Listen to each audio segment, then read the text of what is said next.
opozita do ta votonte për ta zhbllokuar procesin e formimit të institucioneve, por Kurti, nëse nuk arrin që të bëjë një qeveri të breshtë një vjeçare, sepse kjo është tani më e ditur që kështu do të jetë, atëherë do ta mbajë pezull Kosovën deri tek momenti kur presidenti është e detyruar që edhe të shpallë zgjedhjet komunale për nivel komunash dhe zgjedhjet parlamentare si rezultat i mos krijimit të institucioneve. Gjë që duket qartë që është strategjia e Kurtit, sepse Kurti në nivelin komunal është i humbur plotësisht. Ka 3 komuna në cilat ka treguar rezultat minimal, dhe në të kaluarën ka pasur Prishtinën, kryeqytetin që ka treguar rezultate katastrofike të menaxhimit dhe qeverisjes në Prishtinë. Dhe tani është tentimi i fundit që të bëhet fushat edhe për zgjedhjet komunale dhe zgjedhjet nacionale në një skenar të dytë nëse dështon të krijojë qeverinë me minoritetet dhe grupet të cilat ai mund t'i peshkojnë në pazarin e tij politik për qeverisjen e ardhshme. E kuptoj, por edhe në kampin opozitar gjërat nuk duken fare të qeta apo të prirura nga interesi i qytetarëve, po them. Ne kemi partinë e dytë dhe partinë e tretë, PDK-n dhe LDK-n, të cilat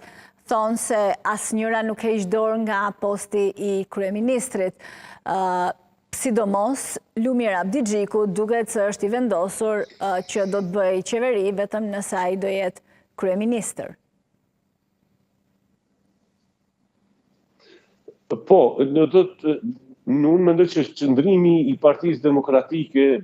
ka qenë shumë me pikuri të plot, nëse mund të themi politike në këtë moment, duke ofruar mundësinë e negociatave, gjithashtu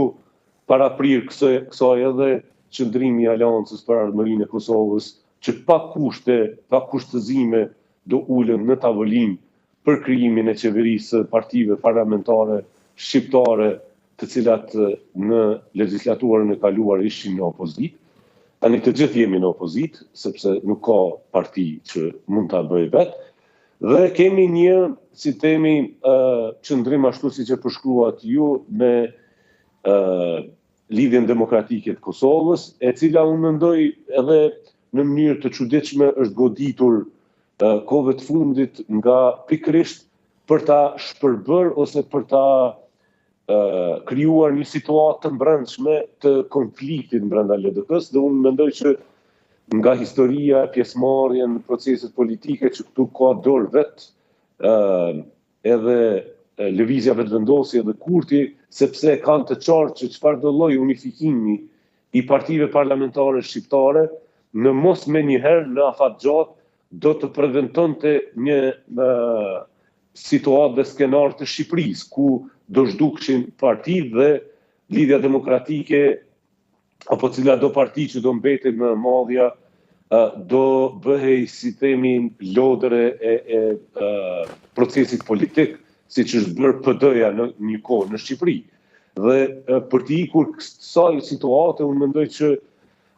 në Kosovë pjekuria politike edhe votuesit, po edhe partive politike të djathta